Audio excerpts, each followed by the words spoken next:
to ThugCrowd Radio. Please listen to this important disclaimer in its entirety. All participants of this ThugCrowd Radio episode are characters. None of the stories told during these episodes are based on facts, truth, or reality. All works of fiction displayed during this episode that resemble real-life situations are coincidental and are not meant to serve as guides or tutorials to commit any crimes in any country. Please consult an attorney for local laws and regulations. And as always, trust your inner criminal.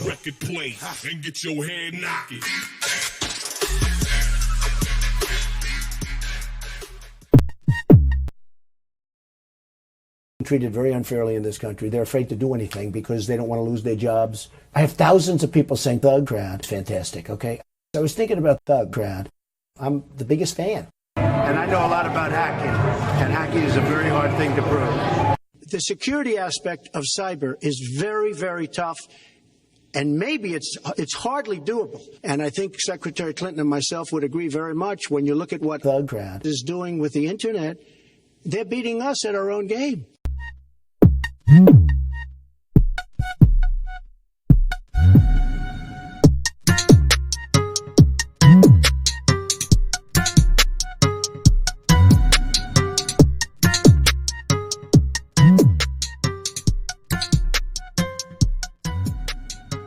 Hey everybody, I hope that you can hear me okay, because my Wi-Fi where I just moved is really bad, and I think that everything is, I can't hear anything actually on my own end, so,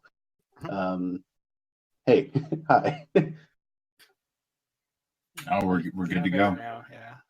Cool, awesome. Well, hey everybody, welcome to ThugCrowd, episode 29.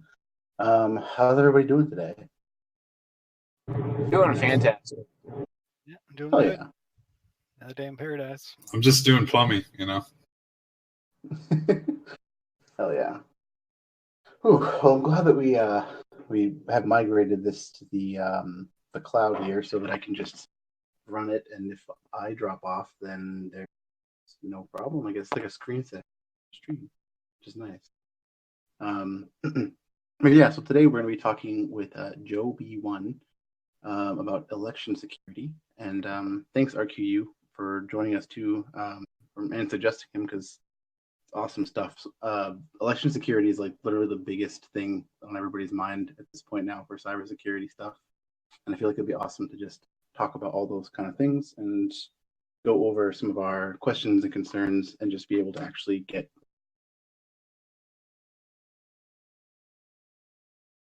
I think there he is. Be able to get. Yeah, I'll talk to you later. Shit, man. So I just think it's funny that the election stuff just off the bat, just to keep it rolling. You know, if you guys were like Australia, we just roll a dice and we see like, oh, you're the prime minister this week. Yeah. There's some good reads about the history of Australian elections. Yeah, like we don't even need electronic voting because it doesn't really matter who you vote for. They just roll a dice and it's all RNG. It's one giant D&D campaign. awesome. So yeah, did anyone do anything cool this weekend? Anything cool to share? I slept in till noon. It's exciting. Awesome. Play a little bit with PAL and TSC with Hack TV. So pretty much someone actually spent the time and actually upgraded the original encoding for it. So you can actually sit down and actually encode live video. I mean, they actually had like a tutorial on how to actually do like NASA TV and pipe it through, so you can actually watch it on your analog TV. But it's a lot of good fun. It's good use for like old technology. That's really cool. Yeah, I saw that. I finally assembled my Porter Pack and installed the Havoc firmware, and lo and behold, the last merge into the Git repo was from Pike. Thanks, Pike. I had to correct one spelling error. There was a missing S. It's still a contribution to open source world. No, actually, honestly, the original maintainer, he's kind of he's like a freaking machine when it comes to that code. He gets all the props on that because that project wouldn't be where it's at without him. Yeah, very cool stuff. Yeah, I wrote a script that shows that I'm typing in every Discord channel, even though I'm not. Perfect troll. Oh yeah, I registered this on ctftime.org for upcoming CTFs. So if you want to participate in the ThugCrowd team on our Discord, there is a channel you can join, and our points will go towards the total for the year as well. So that's kind of a thing now. Cool. I've been trolling and tearing apart lots of live video group chat, Snapchat kind of things, like Live Me, Bigo, YouNow. Millions and millions of people using these things, and there's zero security at all. It's absolutely horrifying. People making hundreds of thousands of dollars a year and spending hundreds of thousands of dollars a year on these apps, and there's just no security at all. We looked at Discord, and Discord is reasonably professional and mainstream. Now imagine the 1,000 other Discord clones that aren't even on the Play Store. They're on like Chinese, app sites and stuff. It's pretty scary. Yeah, because I mean, a lot of people are trying to do those. They're trying to like emulate the success of like Discord or the Iranian government. Right, it's just, I mean, you can do WebRTC in like 10 lines of code now, so you just got to wrap a container around like Google Duo or Hangouts or something native to Android. You just wrap your own brand around it and resell it. Oh yeah. I think it's the same thing we've seen consistently with social media, back from MySpace, even before MySpace, IRC servers, ICQ, whatever, where people just emulate the thing, emulate whatever it is, and it doesn't matter if it's good. Just let's make money by Me Tooing on Facebook. Not hashtag Me Too, just Me Too the idea. Yeah, jumping on the bandwagon there and just hastily throwing everything out into production as quickly as possible. Try to make it a sliver of a buck. But yeah, that's really cool. So yeah, let's jump into the news section real quick because we have some big stuff to talk about today. The first one on here, actually, thanks to Shell too for compiling the notes for us. No problem. This week, thank you. The first one we have here is the FBI forces a suspect to unlock their iPhone X with their Face ID. This is the kind of thing that we've talked about of people being coerced into this sort of biometric, unlocking. But this is just an interesting sort of case of just it being used and just on somebody. So I was talking about this with a coworker, and they said that their niece often picks up their phone and just points it at their face. And, there's supposed to be a distress mode where, like, if it's the phone senses you're in distress, it's supposed to not do this. But apparently, that nobody I know has been able to show enough distress in their face that it doesn't work. Yeah, that's really interesting. If you play with it, this is Joe Hall. If you play with it, JoeBeOne, if you play with it, we were doing this at work the other day. If you cover one eye, you can still authenticate, but if you cover both eyes, you can't. And there's a setting for active attention. Presumably it looks for your pupils to be looking at the freaking, it's a infrared laser that paints your face with about 30,000 dots, right? And anyway, so it's you can do all sorts of things. Like we were doing what we call the Kavanaugh face, which is like you ate a lemon or something, right? And you're switching your face up, and that totally will defeat it because it's completely a different topology for your face. It's crazy. Yeah, that's interesting though, because you can just sort of like it for a fingerprint or a password, you have to have touching the phone in some way. You could be handcuffed, and somebody could unlock your phone, with your Face ID like that. Well, there's also the mode where you press the 3 buttons or whatever, then you need to enter the passcode. But I feel like by the time you realize you need to press the 3 buttons, it might be too late. Yeah, it's right on the fingerprint models. It's a 5-click on the power button, and on the face models, it's the claw, which is the power button and the volume up button. But you got to be careful because if you hit the 5-click on the face one, it actually calls 911 instantly. And so you got to be ready to cancel that if you're going to play with that. But it does flush the biometric from the device, and then it forces a pin. Also, there was iOS 12 lock screen bypasses this week through notes and stuff as well. So, I mean, there was a Spanish video. It was a video in Spanish. Where the guy turns on the voiceover assistant, opens up notes, takes a photo, adds some text, goes through the series of convoluted steps that I can't remember off the top of my head. But he then, because the voiceover assistant's on, it's a invisible springboard that he's using like his thumb to swipe around, and it's saying like the name of the apps or whatever. So there was another method as well that showed accessing people's contacts while it was locked, and also accessing photos while it was locked as well. So yep, bad day for the kind of bypass. But yeah, that's just an interesting thing. There's always going to be some way to get around any of these sort of protections, no matter what we get. So the next one here, actually, buses can fly. Are you here? I don't know if I can hear you or not.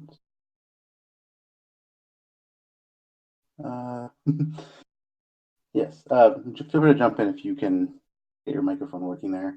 But yeah, the next one that we have on our news here is the cybersecurity researchers who spotted the first ever UEFI rootkit in the wild. This was a part of some APT work. This is pretty cool, I guess. Not cool if you get it on your computer, but interesting to see how it actually was deployed. So you guys, anybody have any thoughts on this stuff? Because I'm not too familiar with UEFI, more just played with MBR stuff. But does anybody have any thoughts on this? I would say this is like seriously just derivatives from stuff that Snare did ages ago and like other people in that space. Yeah. But it's definitely like, the stuff that came out of the NSA leaks, or whatever. But UEFI is really interesting regardless. I mean, if you have a Mac right now, you should just so to get a quick glimpse, like there's a EFI partitions. Well, I mean, even on a newer PC, but it's more interesting on Mac, I guess. If you boot to a Linux live distro and you look at that UEFI partition, you'll find things like some really weird stuff in there, like your Wi-Fi key, your Wi-Fi SSIDs are saved and stuff like that on the chip. So like you wipe the disk, they're still there, whatever. So it's interesting being like that sort of air gappy style where, say, if you dual boot, for example, and you have a full disk like locked partition on one and unlocked on the other, so you infect it via like the least secure side, and you wait for them to reboot into the other side, and then you're hooking it at very early stages. So it's very interesting. And people often over the years have decided removing viruses and stuff is quite difficult. So unless you're doing forensics, just reinstall. And I think the best part about this stuff is obviously that it doesn't matter, just reinstall and it's still there. Okay. Just maintaining persistence on the chip. Yeah, no, that's the part about this sort of thing, is that it is on your firmware level. So even reinstalling it is not going to do anything, or turning it off and turning it on again is suggested. We already saw that the nation states had the capability of the UEFI and firmware implants quite a while ago and actively use them in operation. We had like hacking team and a couple of other worse professional corporate espionage kind of groups get exposed that have the same capability. But if I was to put my conspiracy theory hat on, I look at this story and the first thing I do is see who's reporting it, like which security vendor it's coming from. And in this case, it's coming from ESET, ESET. And I have mixed feelings about ESET. I use them sometimes, but only for like end user retail sort of stuff. Quick test. Can you guys hear me? Sorry, just interrupt. I was just wondering if my mic's works. Cool. We can hear you. Yep. Hi, Zodiac. So from the conspiracy theorist, skeptic point of view, I'm like, okay, Asset's using this in some way to drum up business. Did they create it? I don't know. Are they ramping it up? Probably a little bit. And there's been some recent news about Asset and NSS Group and CrowdStrike. If you want to go down that rabbit hole, there's a bit of fighting going on behind the scenes with malware vendors. I guess there always is, but there's a little bit more than usual at the moment. Something else that came out related to this, I think last week, we saw was there was a signature verification bypass in the microarchitecture of a bunch of the main, the last like 4 or 5 series of Intel processors. So I think from like Sandy Bridge onwards, or maybe even earlier. And so the bypass would allow you to load a bad UEFI image, and then obviously chain that all the way through to loading a bad operating system image.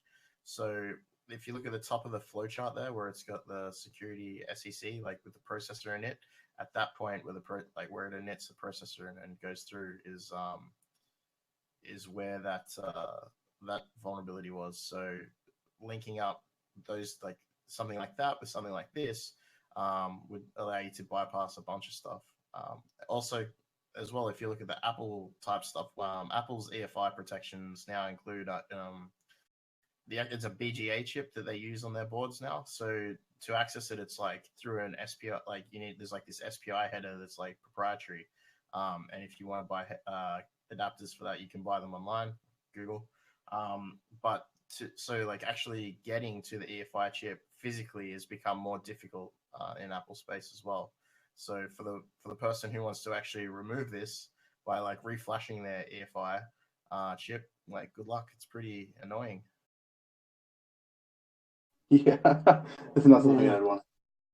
I'm really kind of wondering who it's attributed to APT28 Fancy Bear group, but we all know that doesn't mean anything. Roll the attribution dice. But I really wonder who their target is for this. At the more security sensitive end of the spectrum, like military, defense, government. Do they even use do they use UEFI? Do they use consumer kind of grade laptops with this capability? I think so. In the white paper, it talks about targets being mostly government entities located in the Balkans as well as Central and Eastern Europe. Okay, so maybe not Five Eyes targets, but more local to Russia area. I think targets. With the EFI stuff though, because of the ability to have that checksum of the image you're about to load at multiple stages to be installed on the devices, I guess from a defensive standpoint, it's compared to your traditional BIOS MBR style, it's pretty superior. Unfortunately, with the complexity comes flaws. So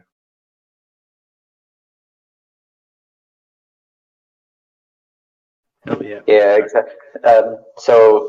Exactly. So over the summer, I was actually working with TPM stuff and UEFI and all of that sort of thing. And if you want to learn about UEFI, anyone can just download the EFI development kit, EDK2. It's on GitHub. I would really suggest go download it, play around with it, buy a $50 ThinkPad off eBay. It's pretty easy to get set up, and then you can just run EFI stuff. And so basically what I was doing was implementing a secure boot with a TPM and doing all the UEFI development for that. And when I got there, I found 4 bypasses for what they had already within about a day. So there's definitely a lot of vulnerabilities there. Yeah, exactly. So, but it's not too hard to get set up with that. So, go play around with it. Yeah, thanks. That's a really, I feel like it's one of those spaces a lot of people are probably afraid to touch. If you want to play with firmware backdoors, you don't have to mess around with fancy bears and equation groups. could just buy like a shitty $50 tablet from Alibaba, and guaranteed it will survive like a reflash. It'll survive whatever you do to it. It'll somehow still be popping up Chinese ads somehow. Yeah. Speaking of ads, the next thing we have on here is so Facebook's having a bad week as far as just being uncovered for various things. The first one that we have, though, is about the 2FA phone numbers being used to target people with ads. It's just like gummy. It's not, I don't know. It's like, really? You know, I figured this would be the case, but the fact that it's been confirmed and it's just me like assuming, being pessimistic about how shitty a company can actually be, this is definitely. We kind of figured out a few years ago that they were importing people's contact books, regardless of whether those contacts were already on Facebook or linked to Facebook whatsoever. If you gave their app permission to read your contact book, Facebook was getting your entire contact book. And what they do with it, who knows? But it seems like they've got some kind of devil at that organization. Maybe his name's Mark Zuckerberg, I don't know. And he sits there like thinking, what information do we have that we haven't monetized yet, that we can monetize? People these dumb fucks are giving to us willingly because they trust us. And that's his attitude. So I think his time is up. I think he needs to step down. We've lost Elon this week, and I think Zuck might be next. You think so? I hope so. One thing to consider is that if everyone's uploading their contacts, do they need you to specifically provide your phone number in the two-factor or account recovery flow, right? To get that, you already know who everyone is. And the problem here is if they want to come out and say, no, we didn't use your two-factor numbers for that kind of crap, then they have to tell you, but 400 of your friends gave us your phone number. Absolutely. That's not something that They do like cross-device identification with all of their kind of tracking tokens and beacons and stuff like that. And the fact they own WhatsApp, of course, if you install Facebook or WhatsApp application onto a new device, Facebook's going to know the IMEI number. They're going to know the IP address. They're going to correlate all this stuff together, and they're going to put it on your shadow profile and say, we know these devices are you, these IP addresses are you, and these phone numbers are you. It's going all into the database. It may not be displayed on your profile, but it's in our database. Your location, everything, all the time. When you install Messenger for, I don't know, I haven't used it for a while now, but doesn't it ask you for to take control of your SMS to make it, anyway? All Messenger apps do that now. It's pretty normal, but they pioneered it. Yeah, I remember just seeing it the first time, like a long time ago, and just going like, "Whoa, fuck that!" Yeah, and they're going to import all your backlog of SMS messages that have nothing to do with Facebook or anything. They're going to import those and mine them. Of course they will. 2 out of 10 do not agree. Yeah, it's all like Joe Rogan's show. I don't know. He seems to have fallen out of favor or something. Maybe he banned Donald Trump for posting like spicy memes or something, and now Trump's put out an order like take him out. Take him out. The memes were too spicy. Yes. The next part though about Facebook here is something that's been kind of all over the place, and there was kind of a couple different converging storylines, and it was an interesting week to read the sort of echo chamber of data, the telephone game. But the Facebook hacked 50 million, now I think 90 million users affected by the non-expiring tokens that were used in the bunch of various API third-party like integration stuff, as well as the view as feature to generate them as well. But does anybody have like any sort of like clarification on this stuff? Because I've seen way too much information about this. And I remember exploring that view as feature extensively when Facebook Bug Bounty opened up, and I had like an intuitive feeling that something wasn't right there, but I never really found anything. So I'm wondering whether it was just like a OAuth token was included in a blob somewhere in that code, or just maybe trivially encoded or something, or recoverable from a resource that page was loading. Yeah, but I haven't found any technical details of it yet. It must be something pretty straightforward. Yeah, so the person Wait, what? Sorry, were you gonna say DNC? I was gonna say I did read that there was a token being generated, and the attacker was able to recover that token during the view as, and that was the equivalent of the login token. Yeah, and that's you can use that for like Open Graph and all sorts of other Facebook API stuff when you do have one. So the researcher, the researcher, I forget what his name is again, but he had the one who threatened to delete Mark Zuckerberg's Facebook. I think that I'm not exactly sure because you haven't seen any documentation about him specifically having disclosed this specific bug. But he had been playing with that and posting screenshots of that in the threats to Mark Zuckerberg. Bizarre. I don't know if any of you guys saw that. I posted it from the ThugCrowd Twitter on Brian Krebs' story. Is this why did the researcher, in quotes, go nuclear like this? Was there no payout on a bug bounty? Maybe. He seems like he's a younger guy he's just all his pages like memes. It was like who would win, like Zuck versus like one spicy boy or whatever his like meme was. Whatever it He might have just accidentally stumbled across like, hey, if I cut and paste this from the source and put it in the URL, I'm on someone else's Facebook account. He actually already was in the Facebook Bug Bounty Hall of Fame as well as Line Corp and a couple other ones. He's like a well-known guy, but I was reading through all this stuff. It's kind of funny. It's actually his Facebook URL is facebook.com/robots.tx. So I don't know if you guys want to check this page out, but so did anybody hear more about though, like how they determined why it says 50 million users affected, and if there's any additional supplemental breaches that happened in this case? Because if it was just one person reporting a bug and like sharing it with his friends, I'm not necessarily sure that constitutes 50 million people being affected, unless that's the potential for it, but not necessarily like. Maybe there were like legacy profiles or only profiles that were created before a certain date because they changed something, or people that had certain permissions, like legacy permissions on their profile, like allow public to post on my wall kind of thing. Yeah. I know the full 90 came from the fact that that entire group was anyone that had view as used against their profile. Okay. So yeah, that was the thing. So I wasn't sure if there was an additional person who then ran some sort of script or something to actually use the view as feature on that many people, because that's a significant difference from I found a bug, I want to troll Mark Zuckerberg. It goes from like that to like actual malicious territory. Maybe there was a third party app that was actually using this view as feature, and they calculated like, okay, how many profiles is this thing scraped? And it's kind of interesting.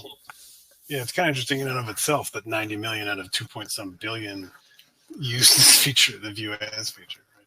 Yeah, I don't trust that number. I mean, I think Zuck's like creating a million accounts a day himself. Like, I definitely think like it's kind of one of the like everyone has the view as feature available to them. Like, is 50 million just the amount of accounts that were enumerated to generate tokens? Maybe they said that was the number that had the access tokens stolen, quote unquote. Yeah, so there's like they've enumerated it, they've generated the token, they've stolen the token, and then they've got 50 million tokens like in the wild.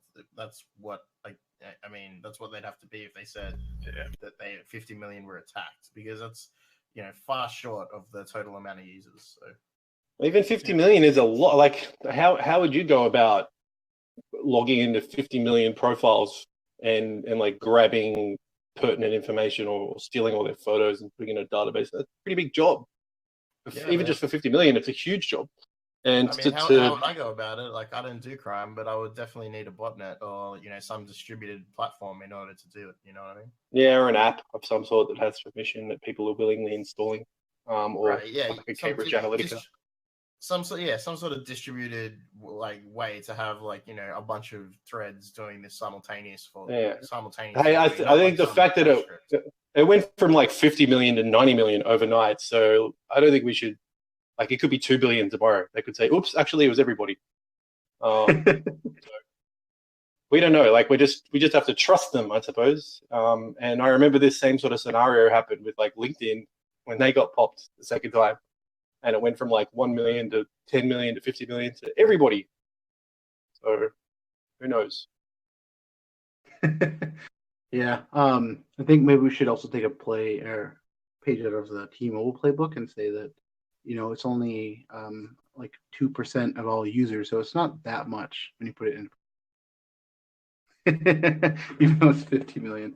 But yeah, so the next news story that we have in here is just kind of dumb, I think, but it's also really annoying. The United Nations Trello board was left open, and they leaked a bunch of data from it. Did you guys read about this? I know people were playing with Trello boards recently too. Yeah, this is actually a guy who's in the Discord too. I'm trying to read about it, but the Intercept's website seems to block VPN and Tor, which is interesting because they're called the Intercept and it's Greenwald and Snowden. Totally bogus. Damn. Wait, so this is actually somebody in our Discord that uses this? That did this? Yeah, it's the like credited. Yeah.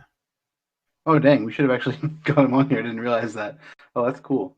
But yeah, these sort of basically Trello boards are just like they have lists of tasks and information, and they can be public or private. I just feel like the one that's from the UN, I don't understand why they wouldn't have marked it as private.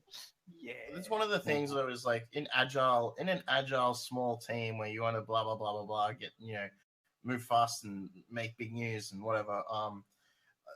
These type of hosted as a service agile boards are really common, like Trello or Asana or Pivotal or whatever.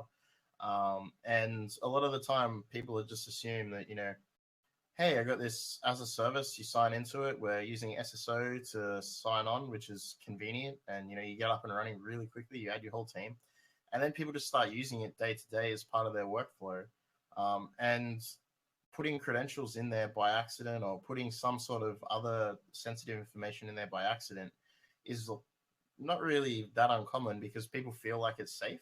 But at the end of the day, it's they're hosted somewhere. Yeah, I mean, it sounds prestigious, United Nations, but from a targeting perspective, if I was to list like the top 100 hardest targets in the world to go after, the UN's not in that list at all. Neither is NASA or any other government kind of. And this isn't even this is multi-government. Lots of volunteers and NGOs and stuff like that. So yeah, NASA's like the rite of passage entryway for skids. Yeah. Yeah. Once again, it's not because it's prestigious, though. It's because, you get creds to the UN's remote file access. Sure. Yeah, FTP and all this stuff, right? I was saying it's like stuff like literally that shouldn't be in any publicly hosted place. Anything indexed by Google. It's once again it's why Google Docs are so prominent, right? It's because you can find shit like this and that really, really shouldn't be out there. I can't remember what it was, but one of the websites when I was searching for exposed Git repos through Docs, I don't know, 5 years ago or something, and the top sort of first page of Google was all big sites, and the doc was super simple, and just the way that Google indexes things that you probably want. The more click-throughs, the higher it is on the list or whatever, and so all the stuff on the first few pages was pretty interesting, Yeah, Google arranges things, in, what targets are the largest automatically for you. Thanks, Google, you evil sons of bitches, you other reptilians. Hell yeah. The next one we have on here is this. Actually, Shell, you put this one on here. The iDracula vulnerability that impacts millions of legacy Dell EMC servers. So do you know if this is a remote thing or not? It seems remote. Yeah, I think it's just whatchamacallit. I didn't read it, but I think it's like a login panel. Yeah. Okay. Yeah. I've seen it before. Yeah, it's basically like a way to on some legacy servers to reload or load your own firmware onto some servers. Yeah. So like generally with these sort of remote management systems, the like KVMs and BMCs and whatever you want to fucking call them, Hydrax, ILOs, like it's all a network interface, and from what I've seen, they're pretty much just like Linux SoCs with an SPI interface to the motherboard, and then over SPI or over whatever, it's just giving the motherboard like reboot, start. In some cases, like load this fucking mount this virtual image over the network or whatever. So they're all network facing. So I think it's like for serial access to like console ports on the PowerEdge servers, like out of band management kind of stuff.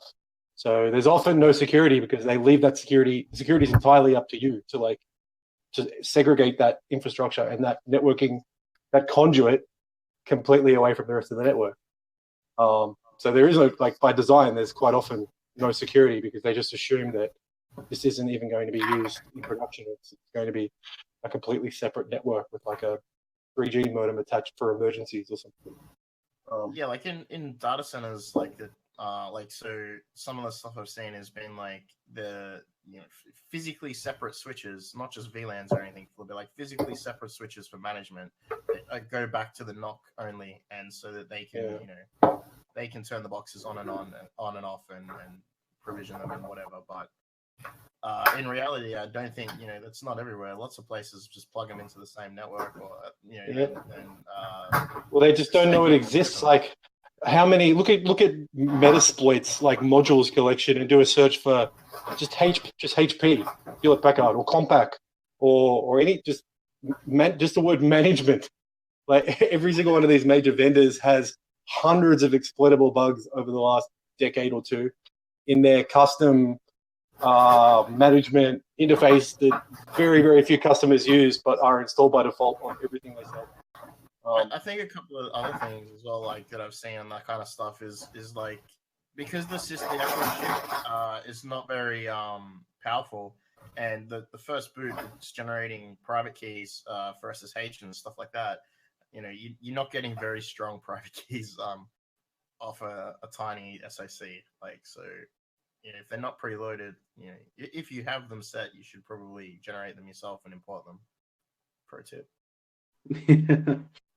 Like just old versions of Drop Bear and stuff running SSH. So don't look at Drop Bear exploits or anything. Well.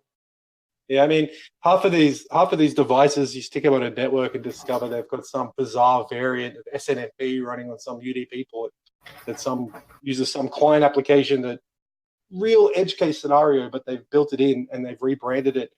Like Dell has bought some other vendor and they've rebranded it Dell Remote Emergency Reboot System, when it used to just be some SNMP service on a weird port that some guy wrote a decade ago for one client. And it gets rolled into the whole suite of network management products. It gets rebranded, and the vendor, Dell, Oracle, whatever, they rename it. And very few people know how it works, but for the one vital customer that's paid millions of dollars for it, it keeps working for them, so they forget about it. As well, in this article, it says, Dell asked me not to run this story. Of course. We look like fucking retards. Don't run this. Well, HP years ago tried to sue researchers for pointing out dumb bugs in Insight Manager or whatever it's called, HP's ILO compact thing. They tried to sue people speaking at DEF CON and stuff not to talk about it. Wolski's just posted a nice link there in Twitter. Shout to Wolski. Not in Twitter, in the Twitch chat for an ILO 4 toolbox to play with. So. Hell yeah. The last story that we have here go over is the two people who are arrested in Oklahoma for a $14 million cryptocurrency that they basically just SIM swapped an exchange here, and stole $14 million in crypto. Yeah, and it's nice to see that these sim swappers are, actually getting hit by law enforcement now. Yeah, no, it's definitely like something that it's too easy, and it's the same. I feel like now it's become a lot more in the public consciousness, similarly to like things like swatting and other sort of social engineering tactics that can have some severe downsides to them. And so yeah, people are definitely getting more notice. I feel like hopefully the people at the Verizon store or whatever telco are going to get some more how to actually combat. What scares me is that the like swatting and a bunch of other DDoSing things that young people can learn to do pretty quickly without really understanding how easy it is to get caught and traced. I think a lot of these guys are figuring out how to do the SIM swap social engineering side of things, and then how to capitalize on redirecting someone's phone, but they don't realize how difficult it is to actually have a SIM card and a smartphone in their pocket and be wandering around, and the Illuminati doesn't know where they are. They got they don't understand that side of it. Like they can do the SIM swap, and they're like, we got this burner SIM that we bought from Walmart. It's fine. We'll never get caught. I used fake details on the website. It's cool. Like, no, dude. So like there is APIs to try not triangulate, that's not the right word, to determine the location of a particular like MZ or IME, which is attached to the phone number, not to mention you're on camera probably purchasing it. There's a whole bunch of different things that, money trails. Did you purchase it using did you use it use the Matrix money, or did you use Bitcoin, or did you There's always actually how they got them too, is by finding out where they purchased it. And they're like, oh, those are the guys. And then they tracked them down to a hotel they were staying at, and they went, hey, you, jail. Yeah, there's a whole bunch of other trails that I think a lot of hackers don't understand. These trails even exist, so they don't know how to obscure them or hide them. They're too focused on the front end, not the infrastructure.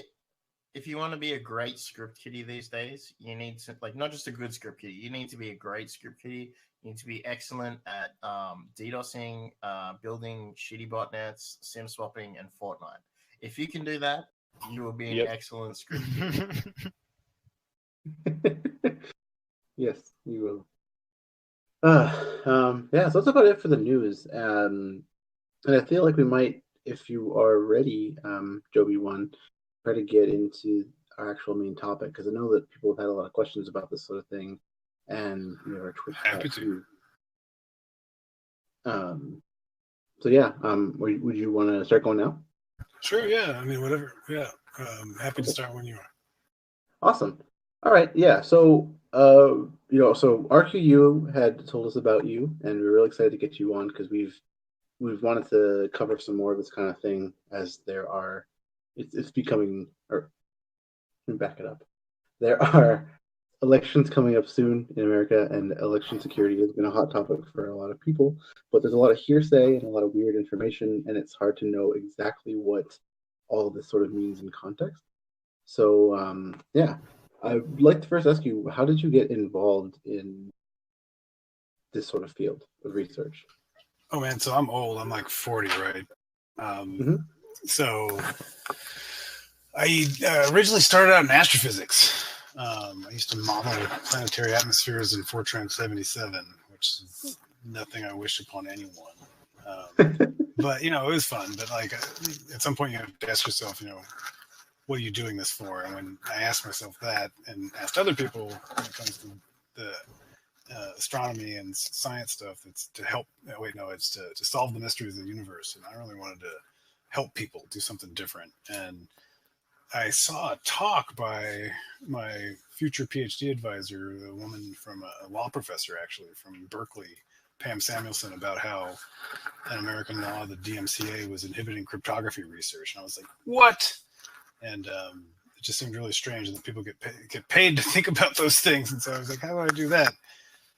At some point, my first job that wasn't an astrophysics job was for the Electronic Frontier Foundation, and it was a strange thing. It was just like, hey, do you want to do some consulting and essentially pull together a bunch of rap sheets for voting machines, essentially profile, front-looking face for each of the voting machine models in the United States, and then a list of how often they got in trouble and what you do if they act up and things like that. It was pretty cool. But right after that, we got 4 other academic institutions like $10 million from the National Science Foundation to do voting technology stuff. And part of what we were doing was examining the stuff that's out there on the market. And in 2007, man, it makes you feel old when you say that. Damn, 2007, we were hired by the Secretary of State of California and then the Secretary of State of Ohio to do essentially security evaluations of voting machines in both those states. And it's very sad to say that many of those exact same machines are the same things that are out there being used right now. And many of the findings that we have in those reports, which are a lot of fun if you want to read them, I'll post links at some point. But they talk about, buffer overflows, things like even physical security attacks, things like a lot of the thermal paper that we rely on to create the paper record that we need so much to do recounts in these machines. Those things are easily defeated with just rubbing alcohol. I mean, try it sometime with some old receipts. It totally removes the thermal ink from the rest of the paper, and that's supposed to be the official record of the vote, right? And so there's just a bunch of things that we found then. It's been anyway, so that's how I got into it. I guess I could talk forever, but I'll stop there. That's how I got into it, and I've been sort of doing that ever since. And it's this thing where it gets sort of a variable amount of attention. Like right after 2000, there was a lot of attention. Right after 2016, there's a lot of attention. It hasn't really stopped, but man, it's the kind of thing that people forget about pretty easily. Oh yeah, absolutely. But you know what? What's interesting though is that having seen a lot of the contention around the 2016 election and a lot of the allegations of hacking and fraud of all sorts, it's kind of stayed a bit more in the public consciousness than I feel like it has before. Just because there has been credible evidence relating to this sort of thing, as well as people now understanding more the sort of technologies and attack vectors that would be used for something like this. So I feel like it's kind of stayed where you'd still ask somebody if they had concerns about election security. A lot of people would always say yes. So I don't know if you have any thoughts on that specifically. Sorry, I'm using the push to talk, and for some reason my screen slept, and I have an enormously long password. So it took me because I'm not confident using the freaking fingerprint reader on these new MacBooks. It's not the same thing. Anyway, whatever. Long story short. Could you repeat what you just said? No, I just said that there was you said that people kept talking a little too much about talking much about election security. It kind of comes up when there's some sort of issue with the election, but I feel that with specifically this past election for president in the USA, there has been the conversation has still sustained, where there's still allegations of fraud and hacking and all sorts of other tampering, and it stayed a lot longer than it really has normally. Yeah, and up until 2016, a lot of us, all the stuff and all the papers I've written, all the stuff we did was focused mostly on the thing we all worry the most about, which is changing the vote count, right? And getting someone different elected. But what we saw in 2016 is they didn't even, as far as we can tell, pay any attention to that so much. I mean, what they basically did was nibbled around the places that a real attacker would, although if you read the Mueller indictment, you believe that stuff. It's kind of B-team. I mean, a lot of that stuff is like their Google search history and stuff like that coming from a single IP address. Just weird stuff, right? But I guess what we realized in 2016 is, it's a bunch of other stuff. It's the voter registration databases. They have this awesome story I can drop a link in at some point where some opportunistic hacker, some guy on Twitter named Cyberzeist, broke into the Alaska election night reporting website. That's just a website built on PHP of all things, that it just shows the results and gets updated regularly in a DMZ. And long story short, some really fascinating system administrator didn't realize that rsync doesn't copy hard links, and their PHP distro had basically not updated for like 2 weeks, and they had a window of 2 weeks. These guys broke in and were able to look at the file system and post screenshots of the file system on Twitter, but weren't able to do anything else. They were like, the way I described it to the press, they broke into the screen door and didn't get anywhere farther. They didn't get through the deadbolt on the front door, so to speak. But so it's just a totally different landscape in the sense that there's sort of a bunch of different actors we can think about. There's the ones we know we have, like the nation states, so to speak, or people trying to look like nation states, doing a good job of it. There are these opportunistic hackers that this guy, Cyberzeist, broke into the Alaska election night reporting website just to, parlay for cred to get into sort of forms of financial fraud that was more lucrative and things like that. And the other thing, this is something I'm waiting for, is, when nation states start doing things, you start to see organized crime say, oh, well, geez, we could do that. And, for much more narrow, non-political, mostly financial or other kinds of goals, right? And you can imagine the proverbial Tony Soprano wouldn't bat an eye at, dropping $100K to turn an insider at a local election office. And man, there's one thing that these things aren't like anything terribly resistant to is your insiders, right? And so, you can imagine a waste management bond in the West Coast, and unfortunately they vote for laws in many of the western states in the United States, and that's not the best idea for a number of reasons. But yeah, so it's just a sort of a different landscape, and a lot of now it's critical infrastructure. Now the election. They have their own ISAC, their own ISAC, Election Infrastructure Information Sharing and Analysis Center. And but still, it kind of feels like, and I've been saying this, and I feel bad because I love my election official friends, but it's kind of like, janitors versus Navy SEALs. Like they're trying to sharpen their brooms a little bit more so that they can, hopefully impale someone that rushes them. But who knows? We'll see. Like, as far as we can tell, Russia, quote unquote, has been involved this year in doing a couple things. Key loggers on Barbara Mikulski, senator's campaign laptop, and a couple other things, but they seem to be laying low as far as we can tell. Yeah, no, absolutely. And it's like it's one of those things where it's hard to, as we heard Donald Trump say earlier in the intro, it's he knows a lot about hacking, and it's hard to figure out who did it. And attribution is difficult, and it's hard to pinpoint anybody there. But yeah, so I mean, I guess maybe we could sort of back up a little bit without the specifics and talk a bit more about what the biggest threats are to election integrity, because there's a lot of moving pieces in an election. And there's a lot of people involved, people who will maybe not be the most security focused, systems that might not be the most updated. So I kind of wanted to pick your brain about what are some of the, actual critical components of an election happening on all sorts of different levels, and then sort of what are the choke points and the pain points in that. Yeah, so you think of elections as sort of a process in time. People have to be registered.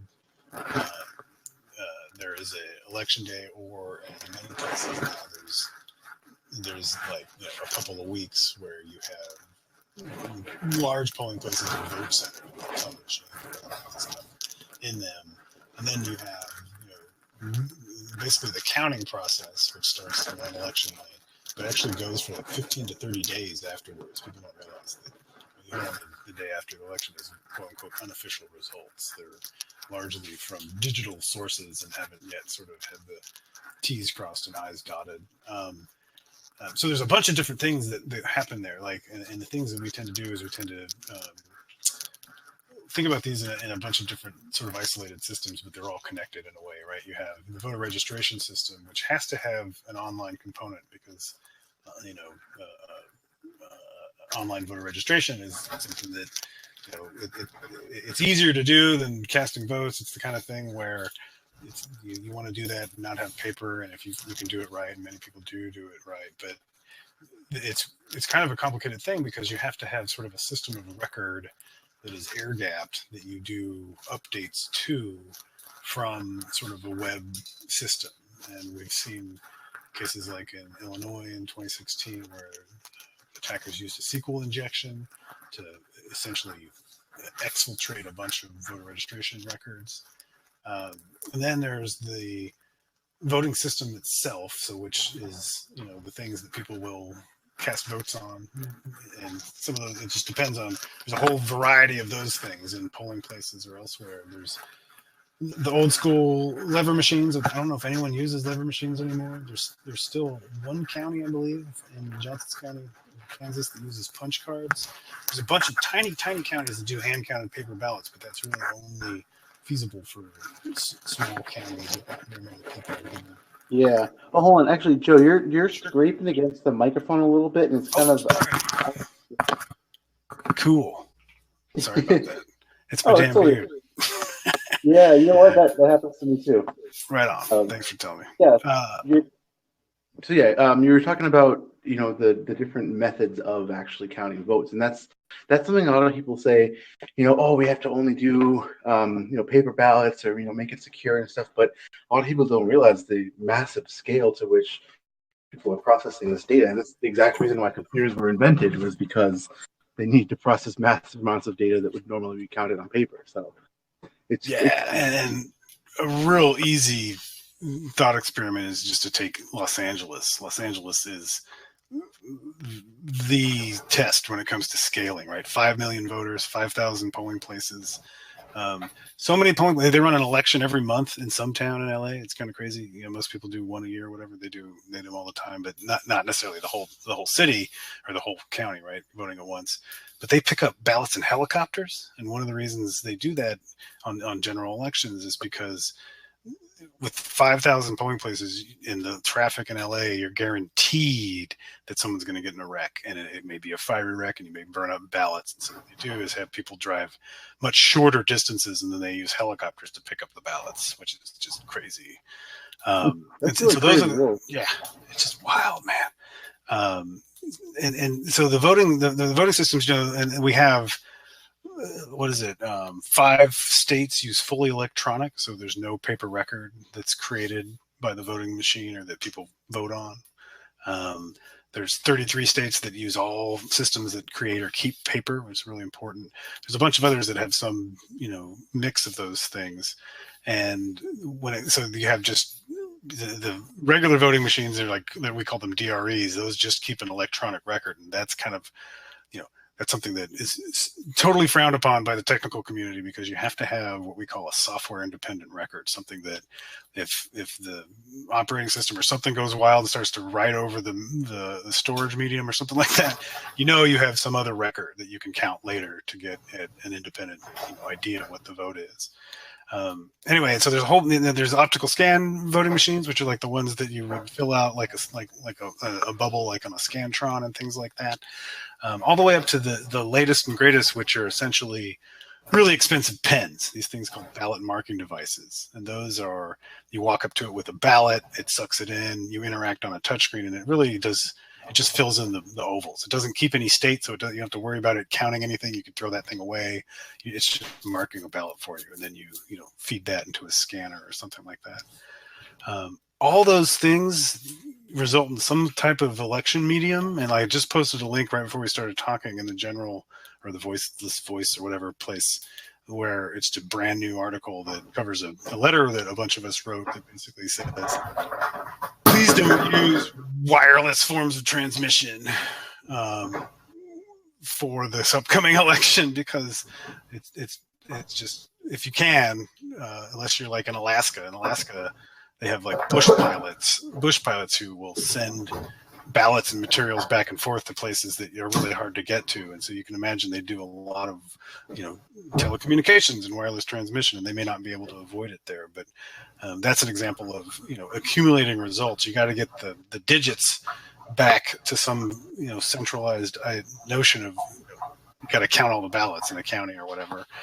And then, the other thing I think I would point out is when you walk into a polling place, it used to be that there was a big spiral bound book that you would say, hey, my name's Joe, I'm going to want to vote, and they'd cross you off and they'd give you something like a ballot or a token or something and you go vote. Increasingly, those little spiral books are being put in laptops and iPads and tablets and all sorts of things. And so that's another area where those may even be networked amongst themselves. And that's another area where we have just a lot of concerns about these things being connected to each other during the day, and either a denial of service, meaning that you can't actually, mark people off as being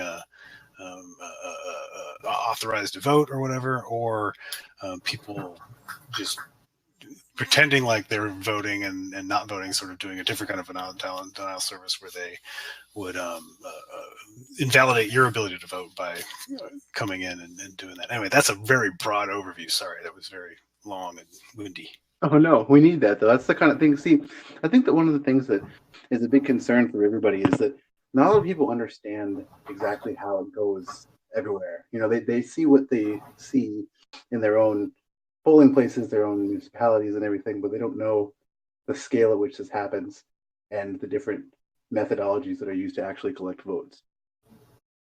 Yeah, it's unfortunately really complicated. I mean, like, part of it's just, how the United States is designed, right, by the Constitution, is we delegate to the states the ability to run these elections, which means we have 10,000 election jurisdictions. Like a place like Wisconsin has 4,000, of which 400 of those people turn over every year. And some of those people have never even seen a computer, which might blow your minds, but it's definitely the case.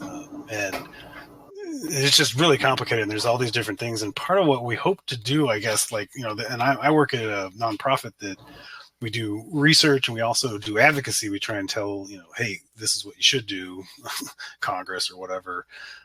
We're hoping that just like transportation funds and things like that, that we get some regular ways of funding security for elections, and that in the process that sort of sets a baseline of what we expect. And you got to be careful because states hate being told what to do, but at some level, things like default passwords, 1 2 3 4 5 6, stuff like that, we got to be able to do better than that, right? Anyway. No, yeah, that makes a lot of sense. I mean, there's just so many, because it's being distributed amongst tons of different people and places, people who might not be technically savvy and are just kind of doing the best that they can, even if it's not actually up to par, it's still a huge thing to just have to entrust with a bunch of people. But I guess, what are some of the common misconceptions, I guess, that you see amongst people now that this has been a big conversation about election integrity? Because, I mean, we have, allegations of millions of people illegally voting and things like that, as well as just other sorts of random errata that might get passed around. So I wanted to, ask you what you see as some of the most common misconceptions about election integrity as a whole. Right on. So the biggest one is, if it's not connected to the internet, it's not hackable. I mean, I don't know who gave them that idea, but so many election officials will say that, and it's like, you have to think of things that they'll remember you can say back when they say that. And we settle on things like, well, we had viruses and malware before we had the internet. We had floppy disks. You remember those? And they typically do remember those because these are, older folks. And then like, oh, wow, yeah, I guess that does make sense. And then you can have a discussion about transmission vectors and how, it's not just the internet, or it's not connected to a Wi-Fi network, so it's not hackable. They just, someone tells them that and they think, oh, that makes sense. That's an easy rule of thumb to remember. The other one on the other side is, well, why don't we just go back to paper ballots? And it's like, we have so many millions of people. Like, just to give you an example, another Los Angeles example, in California, you have to count 1% of precincts manually. It's just the law. And for a place like LA with 5,000 precincts, oh wait, no, is it 1% or is it 10%? I forget what it is. I forget what it is. 1% sounds super low. This is part of my PhD. I should remember this. Whatever. It's got to be 1% because it's not 10% because that's like 500 precincts or something like that. But anyway, whatever the amount is, it's so resource intensive that it takes Los Angeles 24 hours a day, 7 days a week for 30 days, which is the amount of time they have before they have to tell the Secretary of State what the real answer is. It takes them like teams of 8 working 24 hours a day, 7 days a week with no breaks to get like, I think it's 1% counted by hand in 30 days. And so the amount of effort you would need to do that at scale to get the answer, even within 30 days, not to mention the day after, is intense, and it just doesn't make any sense. And the places around the world that do well with hand counted paper ballots are like Canada or England, even, where you're voting for a member of parliament. You're not voting for anything else. It's one person's name, so to speak.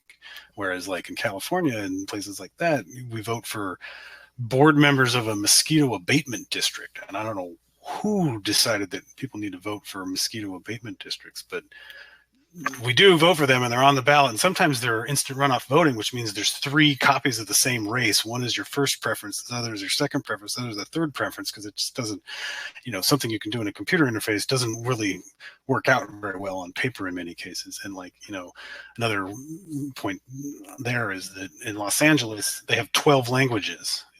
You can vote in Laotian in Los Angeles. There's a language you can vote in Los Angeles that has no written form.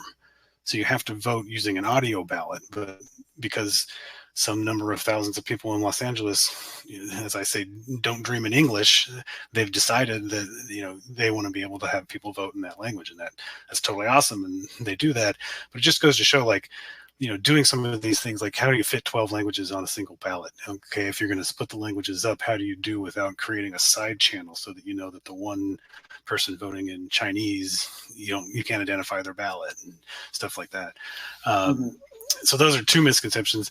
The only other one I think I'd point out is the voter fraud one, where there's just really deep, really awesome academic research that shows that, I think it's Justin Leavitt who showed that out of 2 billion votes cast in the United States, there was something like 1,000 fraudulent votes. So it's like, you really should spend your time thinking about something else. Definitely. Is this like the case? Like, have you had people just tell you, like, well, why don't we do blockchain voting? And then you just go, blockchain. My God, Jesus Christ. It's endless, man. I don't know what's in the water, but this is like, blockchain's been around for a while. I don't know why it exists. Like, maybe it's just the venture capitalists or whatever, but it's just crazy. And unfortunately, West Virginia, one state in the United States, is running a blockchain voting pilot in the general election for their midterms coming up here in 5 weeks or whatever, using this company's kit called Votes, which is not a Bitcoin blockchain thing. It's a Hyperledger, which is this form of private blockchain, so to speak. But I'll consistently tell folks 3 things. 1, this is the last thing you should be thinking about. You need to think about 2-factor. You need to think about passwords. You need to think about DDoS mitigation. You need to think about ransomware. I'm telling you, someone's going to get hit by ransomware before the election happens, and they're going to be just up shit creek without a paddle. And it's really hard to recover from that unless you are practicing that kind of stuff and replicating regularly, right? But yeah, blockchain voting is just hilarious. And what I tell people is, if you're using the Bitcoin blockchain, you're committing something to the public, sphere. And if it's an encrypted ballot, we're going to break all that crypto within 10 to 20 years, or it's going to rot or whatever, right? Ciphertext rots, right? And last thing you want to do is tell a West Virginian Marine who voted in the 2018 election in 10 or 20 years, hey, is this your ballot? They're not going to be too enthused. And, some people don't care so much about people knowing how they vote, but many folks, really have to keep that secret for a variety of reasons. And man, that's something that we hope to achieve a state where everyone can feel like they can express themselves privately when it comes to that. But man, it's hard when people come up with these whiz-bang, wow kinds of knobs and doohickeys on the voting process that don't really need to be there. Yeah, I think I'm actually a fan of Hyperledger generally, like for certain applications, but I think that, like, if you're thinking about blockchain, like based on what you're saying, where the problems are in these voting systems, like you need to solve the core issues before you worry about like some technological leak. Word. Yeah. Like, look, your devices, your networks, your servers are all freaking insecure, and here you are slapping some blockchain on it. And in this case, it's if you want me to post a link to this, I can post it.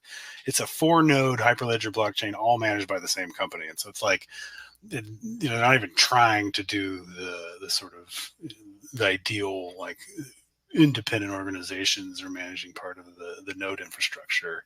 But I think part of it's they just want to be able to say they ran the first blockchain election, and they'll be able to say that. I just hope that we can't say, well, all that data is total shit. the bits you receive. Yeah, they can say we ran the first blockchain election that got hacked as well. So well, the funny thing is, their core product, this VOATZ, is a identity verification module where you hold up a government issued ID and stare at the phone camera, and then I think it asks you to perform a challenge, like wink with your right eye or something like that, to prove liveness or whatever. That's their core app, is doing that kind of you are the person that this ID says you are, which is hilarious, because what are you gonna? You can't just paste a image onto a fake ID or something. I don't know, but maybe not.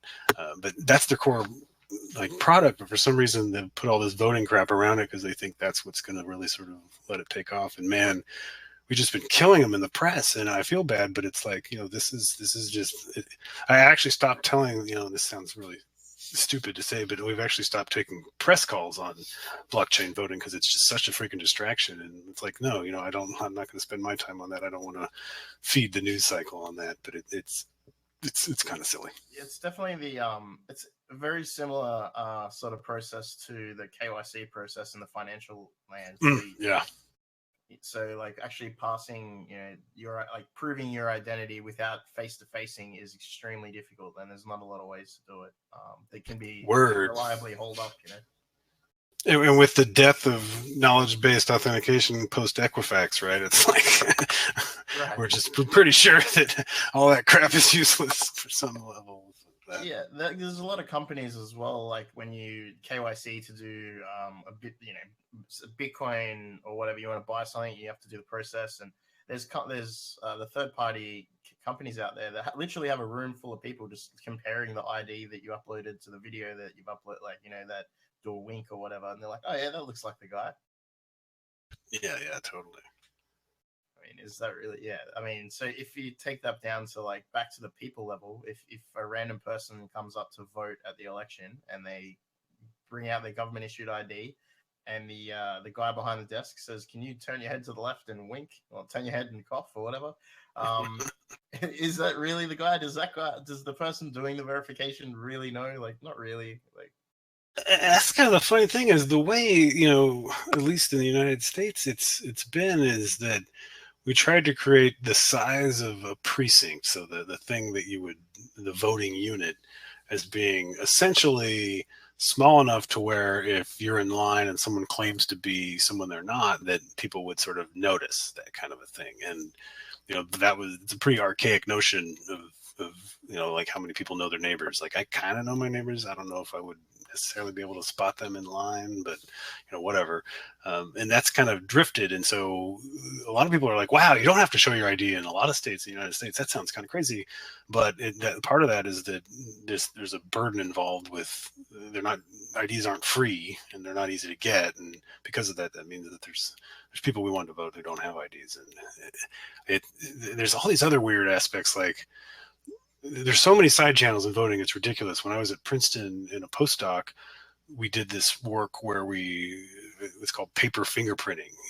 Believe it or not, you can use a commercial scanner to actually use the fiber structure of a piece of paper to identify that piece of paper. So the problem is, take a ream of paper, pull a single blank piece of paper out of that, do anything you want that's not adding to the piece of paper at all, put it back and shuffle it, and can you identify that blank piece of paper again? Well, yes, we can do that with this technique.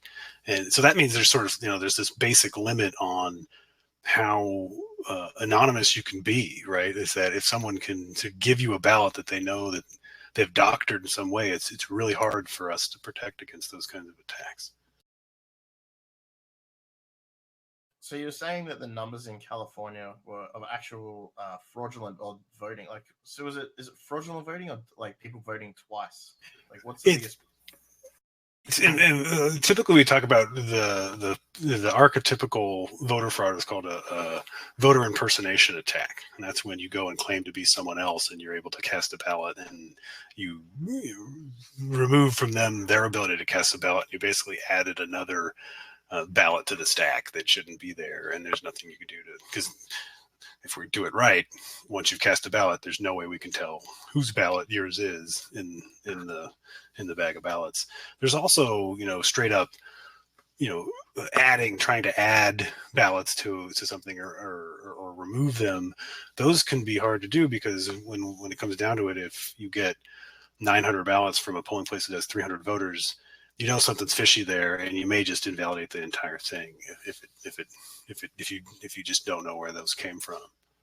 Would you say that the amount of effort for physical voting, for turning up to, if I went around to 5 or 6 voting, because we do it at schools and stuff here. I'm not sure where you guys actually do it over there.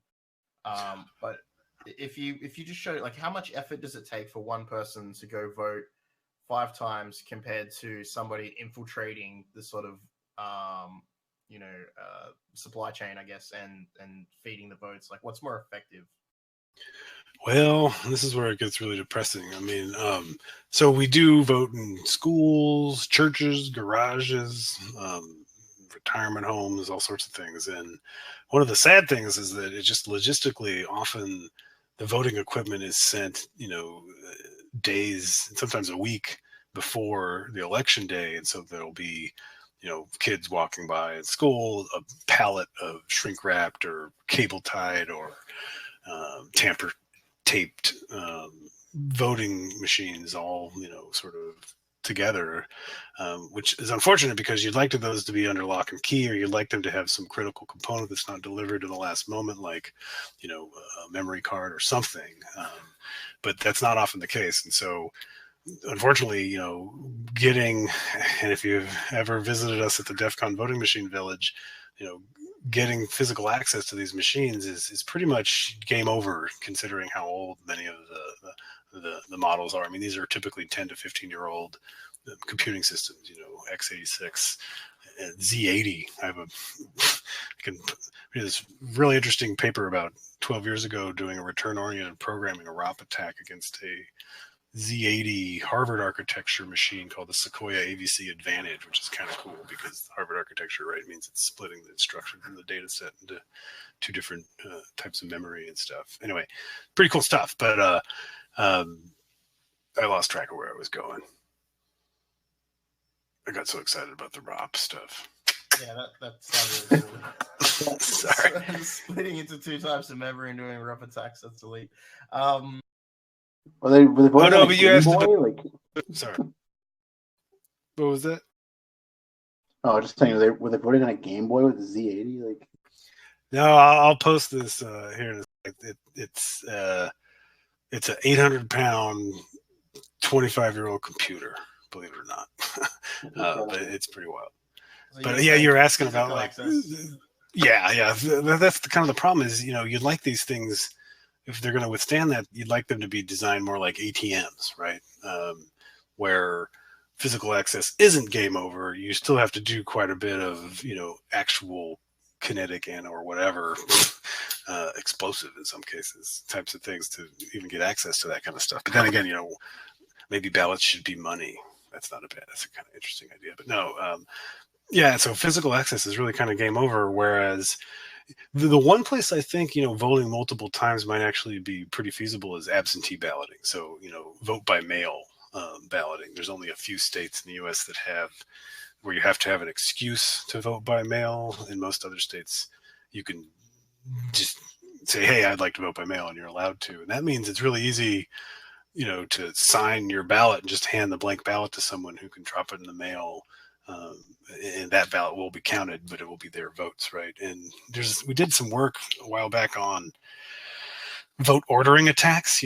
How much entropy do you need in what a ballot is in terms of to be able to actually tell people, hey, you vote this way for president, but vote this unique pattern down ballot so I can identify your ballot if they release images of the ballots, which is sort of unfortunately a pretty popular thing.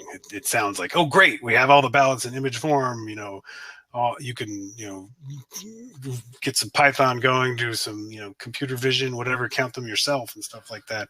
But unfortunately, it does mean that you're leaking unique permutations of the ballots, which can be a side channel as well. But then again, in security, we have a tendency to there's so many ways to leak information, and preserving anonymity perfectly in balloting would mean we'd have to use like etched aluminum or whatever, and restrict people's voting patterns or disassociate different contests from each other and stuff like that. What about like with the physical voting, like traditional forensics, like handwriting or whatever? Like, is that something that on a scale, obviously that's ridiculously huge, but I mean, is that something that we're losing by going to electronic methods, like the ability to detect when, if you have two ballot forms that you could possibly attribute it to the one person? You read my mind. Another thing we did when I was at Princeton is some quick investigation of, how much does your unique pattern when you fill in ovals, for example, on a ballot, how much does that give away about your identity, right? It turns out we fill out ovals in very unique ways. It's just unfortunate, and it's just how it is. And it sort of depends on, all you need is, if you have a ballot with only two contests, you have like two ovals. You don't have enough signal to really differentiate one person from another. But if you have a typical ballot, like California, for example, I just know California very well. Sorry, I keep on mentioning that, but a 2-card ballot, contests on both sides, you slowly are able to use some pretty simple machine learning to classify different people's tendencies to fill out vote targets in a way that's identifiable, which means, like, if you have a machine fill in those ovals for you, you destroy that sort of identifiable pattern. And which, but if you don't have a machine, we have used bingo daubers in the past, and it's kind of strange. Bingo daubers, it's like, if you ever I'm not sure many people in this Discord have spent a lot of time in bingo halls. Not that I have, but hell yeah, two fat ladies. Oh yeah. But they have these ink things that deposit a very precise amount of ink in a very specific circle, which is like why I tell folks, like, you can get ones that actually can fill in a vote target. It's like, if you're really paranoid about having your vote determined later, you could use this. But unfortunately, right now, it would stand out as being the only one that uses a bingo dauber for that. So I guess the takeaway from that would be, if you are filling out ovals, don't just use your left hand, but if scribble in the opposite direction that you normally do. Or hit your hand with a hammer and then do it. Or no, that's not a good idea. That's the way. That's awesome. So what do we do then? I mean, like, so translating that problem, solving that problem to electronic land of identifying people, I guess that's I know this is a pretty broad topic, but what are some like sort of top ways that have sort of come out of all of this to make sure that there's one, everybody votes once? It's a real hard problem. I mean, I'll typically have people ask, so, hey, we can bank online, why can't we vote online? And you have to walk them through how different voting is from banking, and how much freaking fraud exists in the e-commerce world that people just, write off in insurance and all. I mean, there's billions of dollars lost every year, and, can we accept, 10% of all votes being lost? That's just not acceptable, right? And so it gets really hard. And one of the things that's why these internet voting systems, unfortunately, when you do that, you end up having these sort of remote identity proofing steps that have to be done, which means you're doing a lot of identity related stuff for something that's fundamentally supposed to be an anonymous transaction.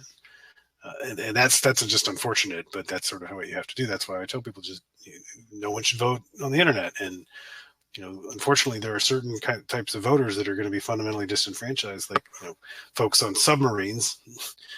Spend 6 months at a time radio silent and pop up and would love to be able to vote, but that just may not be totally feasible, and it sucks, but that's just how it is.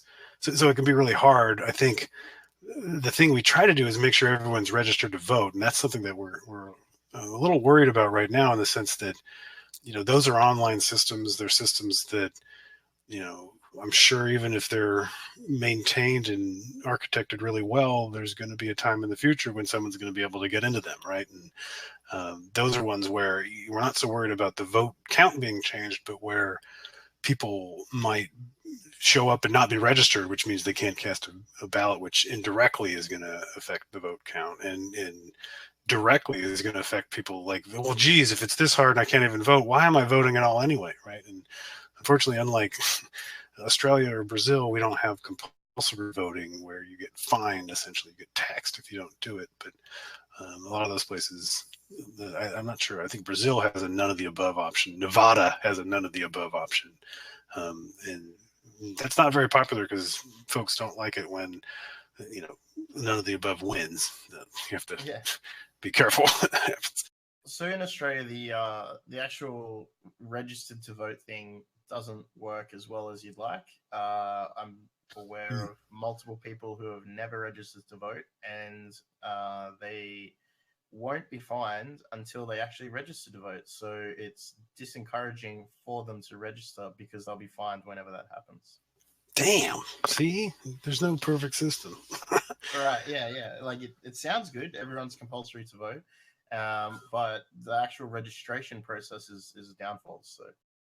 Well, and there was a really fascinating, I don't know if you may have seen this, but 3 or 4 years ago in New South Wales, they had an internet voting election, and they included in that page a PIWIC analytics, a third party, analytics package, right? PIWIC, it's just a standard one. Like a open source Google thing, like Google Analytics, yeah. But at the time, PIWIC had a outdated SSL HTTPS configuration, and so while the whole page was up to date, they were using modern cipher suites. It was pretty locked down. This one little analytics page did not have the best SSL. It was vulnerable to Beast and then one other brand named SSL vulnerability that would allow you, under not terribly difficult but not super easy circumstances, to change arbitrary page contents and basically make them vote for anyone you wanted for. And that was in a live election, and Vanessa Teague of the University of Melbourne found that with Alex Halderman from University of Michigan, and we sort of used that and said, look, internet voting, web-enabled voting, you have to really know your shit. You have to have all the, essentially all the web surface area you have to have locked down, and locked down in a way that is because I think they were like a month behind the times in terms of SSL configuration, which doesn't seem like a lot, but in that case, because of those recent vulnerabilities, was pretty serious. Yeah. Also, we tried to do the Australian census online as well. Yeah, and that turned out really well. All the servers crashed, it didn't work, and they had to send people around to knock on people's doors. And it was during the time of DEF CON, actually, and if you're out of the country, you didn't have to do the census. So fortunately, I was out of the country, and they knocked on the door, and they gave me the form. They're like, you have to register in the census. And we were like, nope, we don't. Had a nice little argument with the person who came around until they rang their supervisor, and the supervisor said, no, they don't have to do it. See you later. Well, we're going to experiment with that here in a couple years ourselves with our Deciano 10-year census. Oh, good luck. There's clearly not enough money has been spent on the cybersecurity angle, so we'll see. Yeah, oh, gosh. Hey, Joe, so I wanted to kind of move a little bit more into some of the sort of like actual attacks and research that you've done. And so I somebody had mentioned in the chat home that that was Walski had asked about the recent paper about the M650 machine.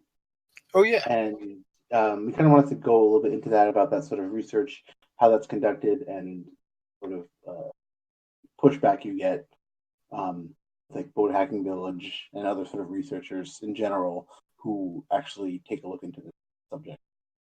Cool. Yeah.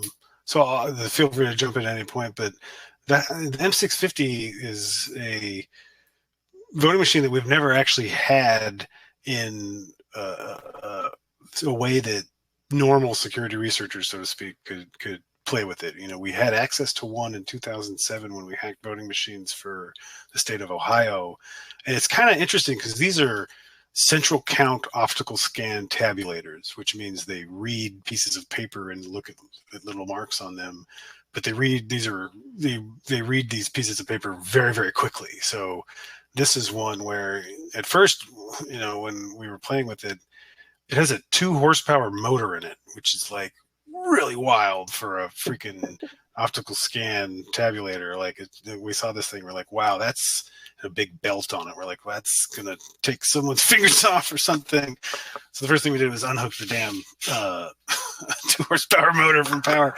But that thing is really interesting because it's widely used throughout the United States, and it's just strange because it's really old, and it's created in this case that allows pieces to be swapped in and out of it. And so the folks working on that were folks like Lyle Red, I think it's Red or Reed, and then Stephen Champion, I think that's his name. Anyway, great folks that were just the whole DEF CON weekend sort of sitting there pinging away at it, and they rediscovered, so to speak, a vulnerability we found in we rediscovered a vulnerability found in 2007 that we didn't publicize in 2007. We kept in a private annex to the report that we published as sort of, too fine grained a level of detail about the vulnerabilities that would actually enable attackers. And so we kept those in a private annex.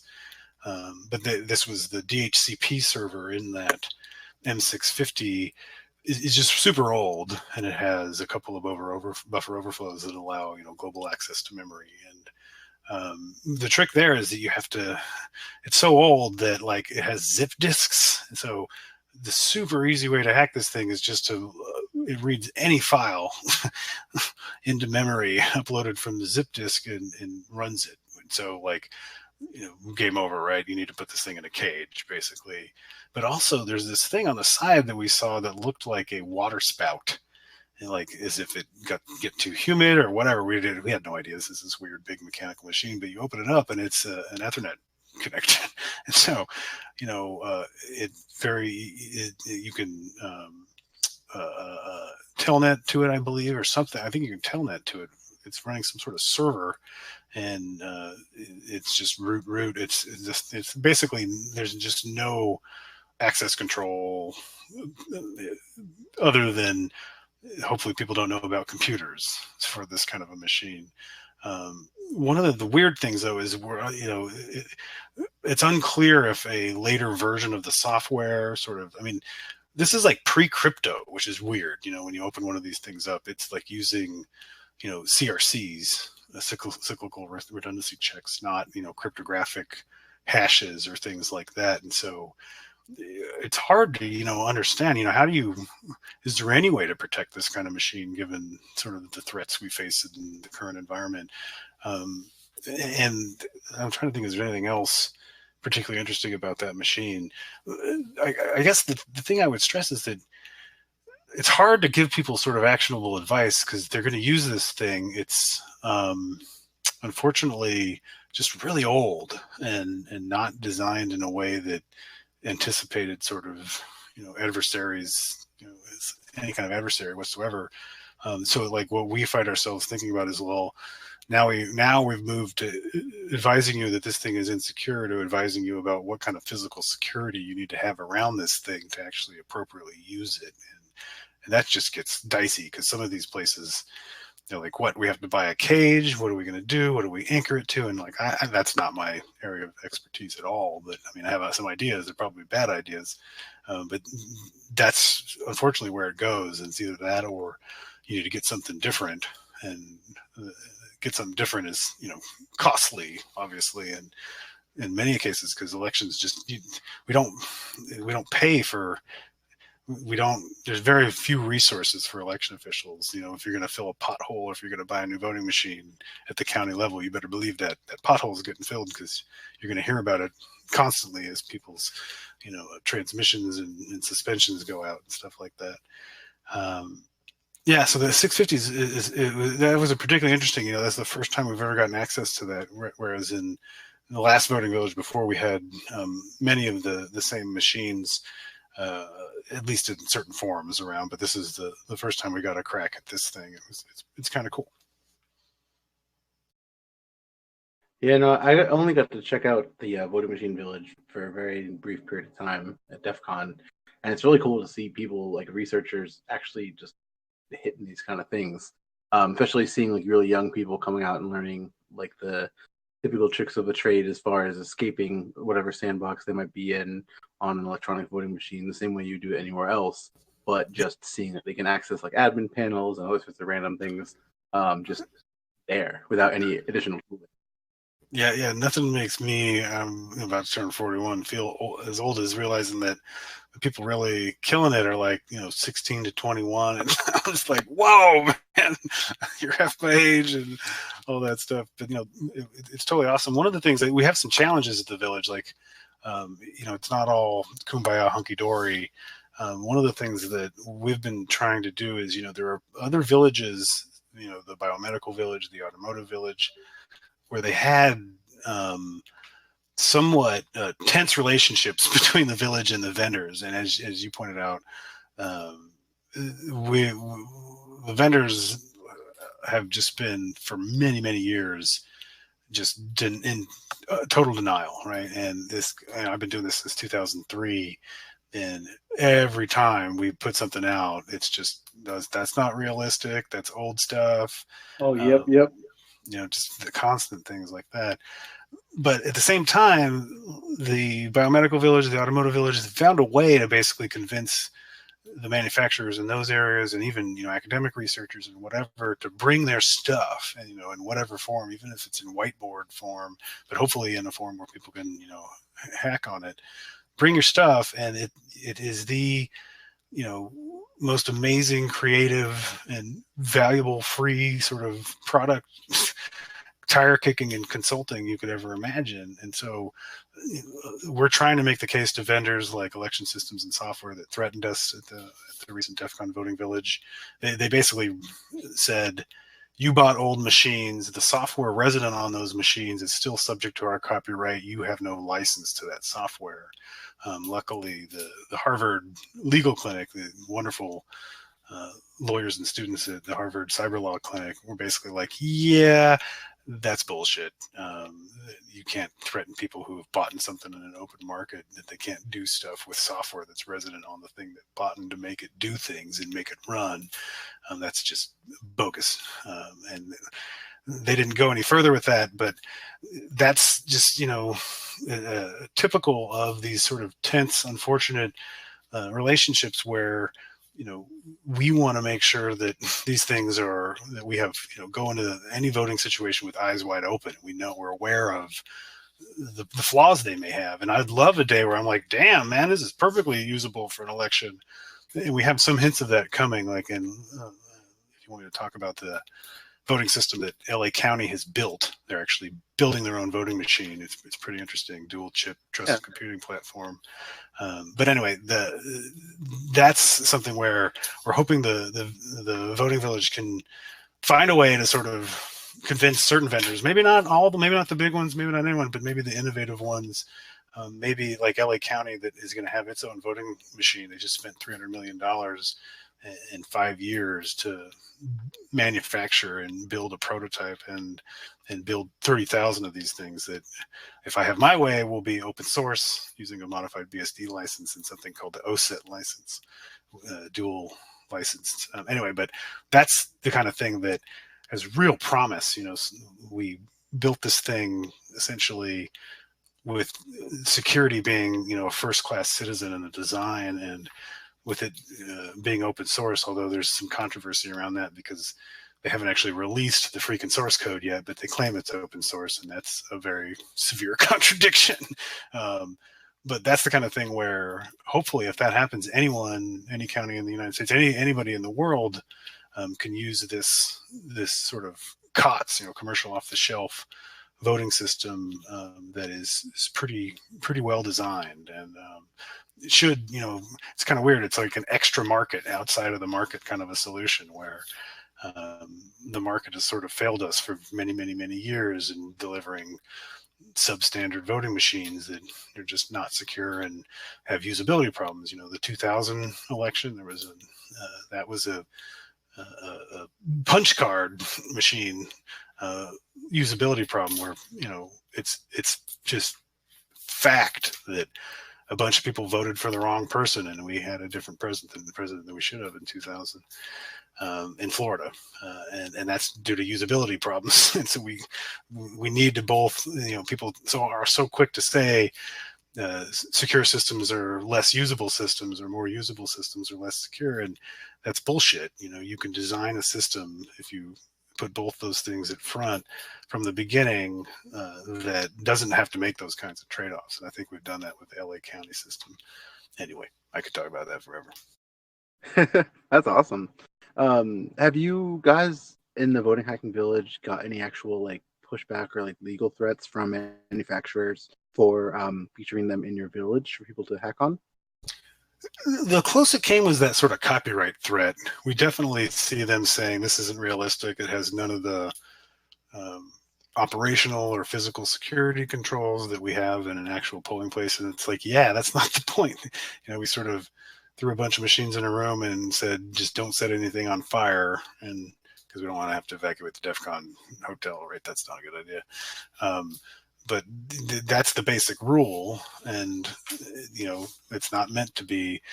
We had hoped at some point, and I still hope to do this, to have a mock polling place. But that sort of combines, social engineering, physical security. It combines all these different things in one place, and you really got to do that right, unless it's just going to be a total farce and people are going to be just handing you your own ass the whole day, right? And so that's something we haven't ever designed. And by all means, if you got ideas, folks, you too can be part of the voting machine village if you want to spend your whole DEF CON in one room rather than a bunch of rooms. Yeah, that's. I think I'm just rambling. That's really awesome. So does anybody else here who talking have any questions for Joe about voting security? Oh, how have the reactions been to the voting village paper that was released? Yeah, so there was a sort of muted reaction from the voting system vendors, typical kind of reaction that we've seen before, but a little less aggressive for whatever reason. The one that was really surprising was NAS, the National Association of Secretaries of State. They've been sort of it's been kind of a tense relationship, but they came out and said, look, we want the best folks, analyzing these systems, and we think that cybersecurity can only be better for doing that kind of stuff. And that was one where, I didn't expect that, and I was glad to see that. And I think that may hopefully, I'm a very, it's easier to get things done in a collaborative, cooperative environment, especially when it comes to government services. And so, I'm hopeful that sort of sets the stage for next year there being a bigger village and having, for example, I'd love for election officials to bring things they have suspicions about. Have a whole chunk of the room that's bring your suspicious shit to this chunk of the room. And it could be even, things like tamper evident tape that they think is not up to snuff, that they spent more money on than they should. And some of them have their own homebrew stuff. Like there's an election official who has a system that basically checkpoints, hashes or I think maybe signatures, something like that, of all the software that he's running, throughout the day, and on all the systems and voting systems and e-poll books and stuff like that. And presumably, if something changes, he would see it and things like that. But he's never actually caught anyone, and so he's like, I want to test this where people are actually trying to mess with it. I was like, do I have the place for you? I think we could do exactly that. Yeah. No, that's really awesome. So yeah, no, we've definitely gone over a lot of different things. I mean, I guess the last question that I had for you, we kind of already discussed, but it was just, what are some of the ways that you personally would think that this whole process, I guess, of like vendors and local municipalities, states, everybody, to actually improve this process overall? Are there any like big points that you'd like to make before we wrap up? That we may not have covered somehow. Oh, sorry, I wasn't pushing my push to talk. I was just talking. But I think there's a lot of, this is sort of the point in time, like 2 years after sort of a big crisis, where people start to have crazy ideas. Like there was an article in Esquire about, is it time to federalize elections, which would require a constitutional amendment that all the states would have to agree to, or some minute, I don't even remember how many states, some number of states have to agree to, whatever. That sounds really hard to actually get done. And there are some really crazy ideas. For example, maybe voting should be somehow, in some states at least, intertwined with the lottery. So like every millionth voter gets $1 million, right? And that definitely gets, and part of that, part of the impetus there is to make it look like more like gambling machines, right? If you ever look into the security of gaming machines, it's totally fascinating. In fact, there's this really cool book called License to Steal that starts off with a guy in Vegas getting shot in the head, and it sort of exposes this really interesting organized criminal gang that was using the people certifying the gaming devices as essentially ways of implanting malicious software that they then could exploit in slot machines and other kinds of devices, or bias random number generators and stuff like that. And so you can imagine, by making the voting systems in modern digital elections have some part of the lottery like entwined with it, one, you'd start to get people caring about it. Two, you'd get many more resources and a lot of scrutiny, because you want it to be really fair now because money's at stake, right? The trick is that politically that's probably a non-starter, because you're going to have a bunch of people participating in voting that wouldn't have before, and that means Republicans and folks who tend to not want as many people voting would not see that as a good idea. And so we're in sort of this realm of potentially crazy ideas, which is why I think things like this, I wish I had more technical stuff to point you about the Los Angeles County voting system, but that's one where that stuff that potentially about this time next year, there'll be a full stack system with, easy, cheap components you can buy, at least, the boards and stuff, to actually build stuff on. And that's when it's really sort of like, that's when we essentially have like a Linux for voting systems and things like that. Maybe not exactly the same, but something where we have the potential for doing that. And that could be a real game changer, because then you could have folks that know something about security or know something about actually running, these kinds of processes that wouldn't normally, stick their neck out there, because they have to build and maintain, a software stack and a chunk of hardware and stuff like that. And so that's it. I have no idea. That could totally flop, and it could be a big bust, like so many things in life. But so many of us are hoping that we get solutions like that, which tend to short circuit many of the. We've been spinning our wheels for so many years on the same things, and it's just now that people are realizing that paper is sort of, table stakes. You got to have paper. You have to keep paper. Because this is an anonymous process, because you want to be able to recount these things, because you don't want software to destroy this stuff. And something we didn't talk about, which I did in my postdoc, where, once you have the paper, what do you do with the paper? Well, you got to count it. How do you count it? Well, we developed some statistical techniques that mean that, for example, to verify statewide election in California, sorry to use California so much, if you have like a 1% margin, which is a pretty close race, you can you only need to count something like 400 ballots throughout the entire state, randomly selected to verify that outcome, and basically tell people, well, you can do a recount with the lawyers and all the money and stuff, but we just told you what the answer is. And if we can do that for every election, then between paper and newer, more secure systems and these post hoc statistical verification techniques that we have, we could have really sound elections. But getting from here to there, it's going to take some work. But yeah, I'd like to say that ThugCrowd is definitely all about that paper. Woo! Also, one other bit is, so we don't end this on all doom and gloom. Is like, what's someone like a vendor or people out there who are doing this like correctly, like you kind of like see as more sort of the model of what we should be moving towards.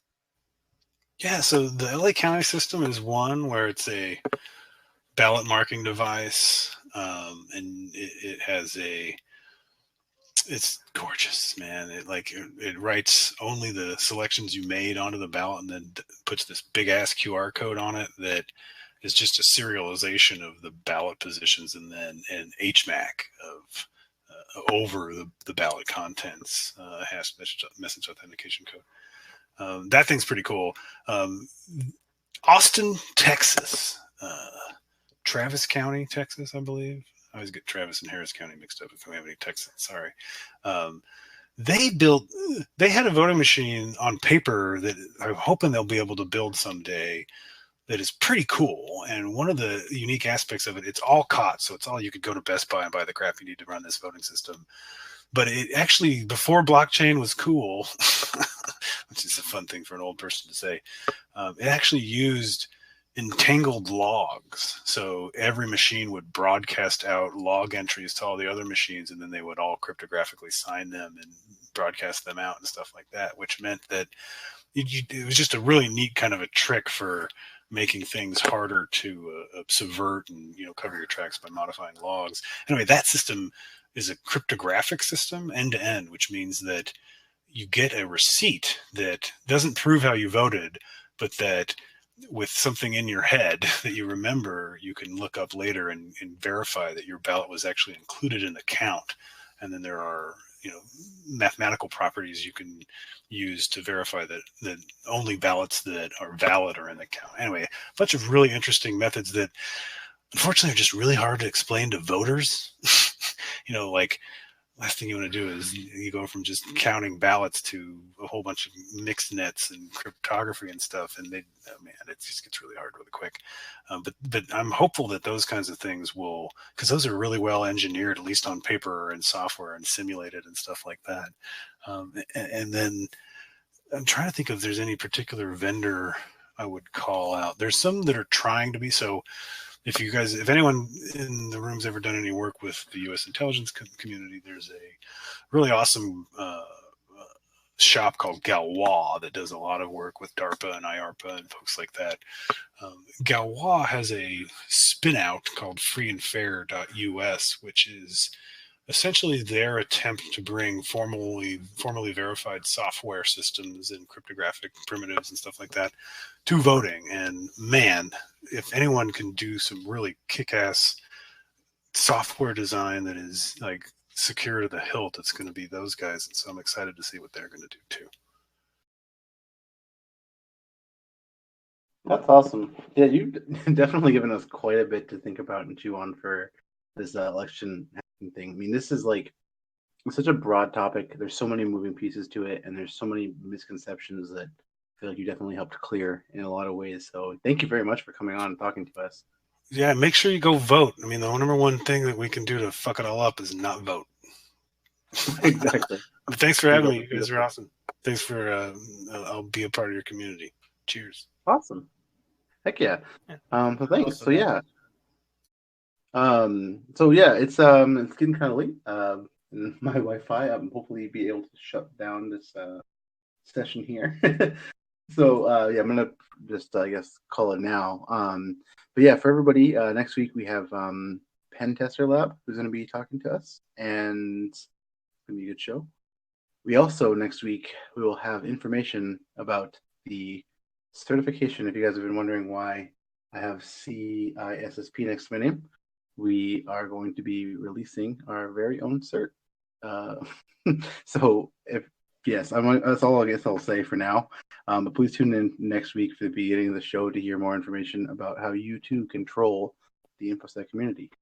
So thanks everybody for listening. Thanks, Joe. We'll definitely include all the notes that we have put all of our links and everything into our show notes, which we'll clean up later this week.